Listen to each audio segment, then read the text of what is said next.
Kan dulu ada satu orang punya utang 500 dinar. Dia punya utang banyak sama orang, kemudian datang waktunya semua pada nagih, maka dia kebingungan, nggak punya uang. Akhirnya dia pergi ke salah seorang saudagar, dia pinjam uang 500 dinar. Diberikan sama saudagar tadi. Sebelum diberikan ditanya, kapan mau kau kembalikan uang ini? Maka dia berkata, insya Allah di tanggal sekian saya kembalikan. Uang itu diambil, dia bayarkan hutangnya satu persatu. Selesai dibayarkan tidak tersisa uangnya. Nggak ada sisa modal untuk dia putarkan supaya bisa bayar hutangnya yang 500 dinar ini. Karena apa? Memang dia pinjam sesuai dengan kadar hutangnya. Sampai ketika datang waktu jatuh tempo, yang punya uang datang ke rumahnya nagih, mana uang 500 dinar yang kau pinjam? Kau janji hari ini akan melunasinya. Maka dia bilang, demi Allah sepeser pun saya nggak punya. Saya belum mendapatkan apa-apa untuk saya bayarkan kepada dirimu. Maka yang punya uang nggak mau tahu. Engkau janji tanggal sekian mau kau bayar, sekarang sudah jatuh temponya, maka bayar hutangmu sesuai dengan ucapanmu. Dia bilang, saya nggak punya. Kalau begitu ayo pergi ke Qadhi, pergi ke hakim. Nggak benar ini perbuatanmu. Maka yang utang tadi dibawa sama yang punya uang ke hakim. Diceritakan perkaranya, ditanya sama hakim, kenapa tidak kau bayar hutangmu? Bukankah engkau berjanji hari ini akan melunasinya? Dia bilang, iya saya berjanji, tapi saya nggak punya uang. Saya bukan pengkhianat, bukan orang yang mau berdusta. Kalau berdusta saya akan bilang saya nggak punya uang. Nggak ada perjanjian di sini, nggak ada bukti. Tapi saya ngaku kalau saya punya hutang dan hari ini saya nggak punya uang untuk saya bayarkan. Maka Qadhi berkata, apa kalau begitu kau melanggar janjimu, maka engkau harus dihukum, engkau harus dipenjara. Maka yang utang tadi bilang apa? Kalau begitu ya sudah, kalau memang hukumannya saya harus dipenjara karena saya nggak bayar utang, ya sudah saya terima. Tapi tolong berikan saya waktu 1 hari. Saya mau kembali ke rumah saya mau izin dengan istri dan anak-anak saya. Besok saya akan kembali ke sini lagi dan masukkan saya ke dalam penjara. Maka sang hakim berkata apa? Bagaimana mungkin saya bisa percaya dengan dirimu? Siapa yang menjamin dirimu? Kalau ada yang menjamin kau bakal kembali ke sini, maka saya lepaskan. Dia bilang, ya Qadhi, kalau saya niat lari sudah dari kemarin-kemarin saya lari. Kalau saya niat lari saya nggak datang ke sini. Maka percayalah saya akan kembali di esok hari. Maka kata Qadhi, jaminannya apa? Akhirnya lelaki tadi bilang apa? Jaminannya yang menjamin saya adalah Rasulullah SAW. Maka sang hakim bingung. Maksudmu yang menjamin Rasulullah ini bagaimana? Dibilang, ya hakim, kalau saya besok nggak kembali ke tempat ini, saya bersedia ditolak menjadi umatnya Nabi besar Muhammad SAW. Ini tidak main-main sumpahnya. Dan ini bukan sembarang orang, memang orang yang soleh. Dia bilang, berikan saya waktu sebentar, saya kembali kepada keluarga saya pamit dengan istri saya, besok saya kembali. Saya bersumpah dan saya siap dikeluarkan dari umatnya Rasulullah, nggak dianggap sama Rasulullah kalau sampai saya berdusta.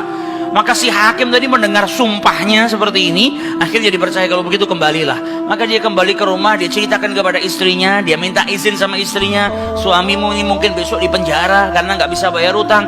Kata istrinya, kalau kau dihukum penjara, terus apa yang bisa membuatmu keluar sekarang ini? Kok tidak langsung di penjara, kok bisa kembali ke rumah? Kata suaminya, karena saya mendapatkan jaminan. Dari siapa? Dari Rasulullah. Dia ceritakan, saya bersumpah kalau saya nggak kembali di esok hari, saya rela tidak dianggap sebagai umatnya Rasulullah SAW. Maka istrinya berkata, selagi engkau ini mendapat jaminan dari Rasulullah atau kau menjaminkan Rasulullah SAW, maka ayo kita perbanyak sholawat. Semoga Nabi besar Muhammad SAW benar-benar menjamin dirimu. Karena sholawat itu manfaatnya besar. Sholawat ini berkahnya luar biasa. Maka si suami sama si istri kemudian diperbanyak sholawat, membaca sholawat yang sangat banyak sampai mereka akhirnya tertidur. Yang laki yang punya utang tadi ketika tidur mimpi berjumpa dengan Rasulullah SAW. Dan Nabi dalam hadisnya telah bersabda, man ra'ani fakat ra'ani haqqa. siapa yang mimpi berjumpa dengan diriku, maka sesungguhnya itu aku. Karena syaitan gak bisa menyerupai Nabi besar Muhammad SAW. Dan orang yang dalam hatinya ada mahabbah, orang yang rindu, orang yang membersihkan dirinya, orang yang memang benar-benar ingin berjumpa dengan Rasul SAW, akan diperjumpakan oleh Allah Subhanahu wa Ta'ala dalam mimpinya ataupun dalam keadaan yaqdhatan. Karena Nabi pun menjelaskan ada orang-orang yang bisa melihat Rasulullah SAW dalam keadaan sadar. Sebagaimana dulu diriwayatkan ada seorang santri kepingin ketemu sama Rasulullah, pingin mimpi. Tanya sama gurunya, sama kiainya, ajarkan kepadaku caranya mimpi ketemu Rasulullah itu bagaimana. Kata kiainya, apa? Gampang. Nanti malam kau makan ikan asin yang banyak, setelah makan jangan minum, kau tidur. Maka dia bingung, apa hubungannya ikan asin dengan mimpi ketemu Rasulullah? Praktekkan. Ini kiai mau mendidik santrinya yang betul-betul kepingin berjumpa dengan Rasulullah, pingin mimpi dengan Rasul SAW. Maka malam hari datang, dia makan ikan satu piring, setelah itu nggak minum, tidur. Bangun tidur, dia pergi ke gurunya, marah, mana saya nggak ngimpi ketemu Rasulullah. Kata gurunya, apa yang kau impikan?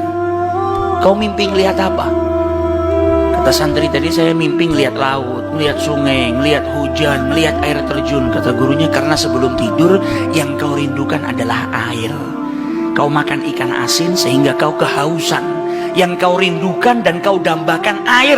Maka apa yang kau rindukan dan apa yang kau dambakan datang dalam mimpi.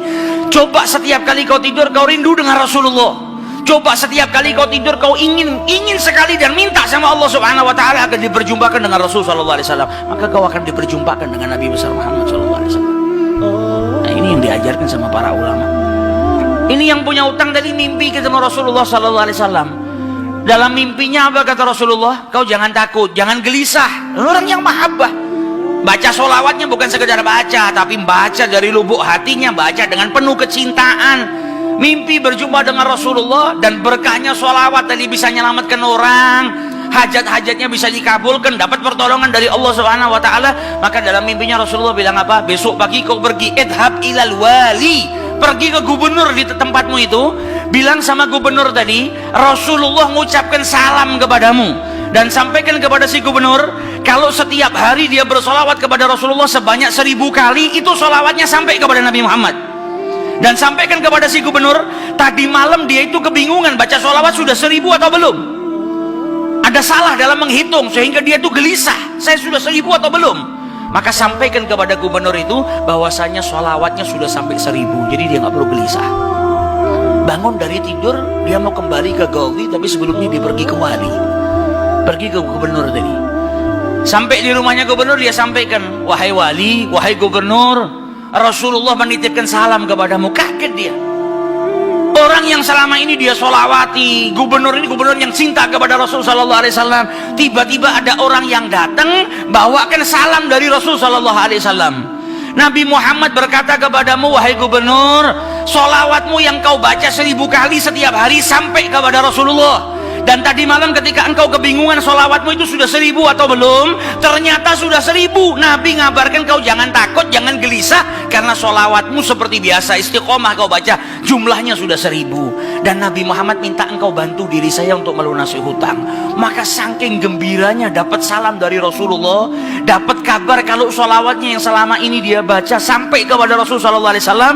Ditanya utangmu berapa? 500 dinar. Diambilkan 500 dinar dari Baitul Mal. Setelah itu diambilkan lagi 2500 dinar dari uang pribadinya. Ini hadiah buat dirimu karena kau datang bawa kabar gembira kepadaku, yaitu Rasulullah sallallahu alaihi wasallam mengucapkan salam kepadaku. Mahabbah. Kita belum tentu, kalau mungkin andai ada orang yang mimpi berjumpa dengan Rasulullah, kemudian Nabi mengucapkan salam kepada kita, belum tentu kita bahagia sampai bisa mengeluarkan harta seperti itu. Tapi orang-orang yang mahabbah, kecintaannya sama Rasulullah luar biasa. Maka dia pulang dari rumahnya si gubernur tadi bawa uang 3000 dinar. Utangnya cuma 500 dinar. Berkat sholawat dia bisa melunasi hutangnya. Maka dia pergi ke rumah qadhi, sebagaimana janjinya dia akan kembali.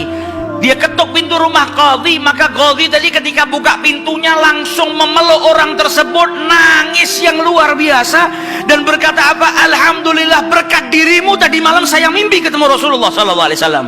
Kata Rasulullah apa? Kalau engkau membantu orang yang punya utang itu untuk melunasi hutangnya, maka aku akan membantumu kelak di hari kiamat. Diambilkan uang 500 dinar, diberikan kepada orang tersebut. Sampai Ghazinya pun diimpiin sama Rasulullah sallallahu alaihi wasallam. Keluar dari rumahnya Ghazi bawa uang berapa? 3.500 dinar. Dia pergi ke tempat orang yang dia utangi mau bayar utangnya. Ketika sampai di rumah orang tersebut, orang yang dia utangi tadi sudah berada di depan rumah nunggu kedatangannya. Ketika ini yang punya utang datang, langsung dipeluk, dicium, sambil menangis mengucapkan terima kasih, berkat dirimu tadi malam saya mimpi ketemu Rasulullah. Kata Rasulullah, kalau kau bebaskan utangnya fulan, kelak kau akan aku bantu, aku berikan syafaat kepadamu di hari kiamat. Utangmu jangan dibayar, dan ini ada hadiah untukmu 500 dinar. Berangkat dari rumah punya utang 500 dinar.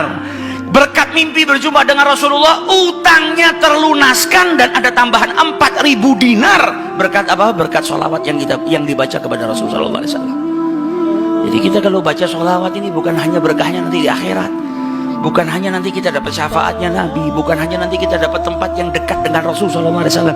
Bahkan di dunia kalau kita ada situasi yang tidak menyenangkan, ada masalah, ada apapun, semuanya bisa hilang berkah daripada sholawatnya yang kita baca kepada Rasulullah SAW. Karena satu sholawat dibalas dengan 10 rahmat. Satu rahmatnya Allah, kita punya masalah sebesar apapun bisa hilang kalau kita mendapatkan satu rahmat dari Allah Subhanahu Wa Taala. Sedangkan orang yang bersalawat kepada Rasulullah SAW, maka dia mendapatkan 10 rahmat daripada Allah Subhanahu Wa Taala.